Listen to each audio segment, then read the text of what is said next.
Here I have ZTE Blade A602 and let me show you how to accomplish taking screenshots on the following device. So at the very beginning, let's open the screen that you want to capture. In my case, it could be simply the calendar. Let's just assume that I want to save the following screen. So all I have to do is use this combination, power key and volume down. Let's hold down together these two keys just for about 2 seconds. As you can see and hear, the device just took a screenshot.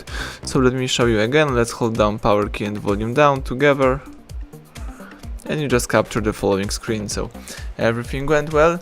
Now if you would like to find your screenshots to share, edit or delete them, let's open the upper bar and tap the screenshot captured.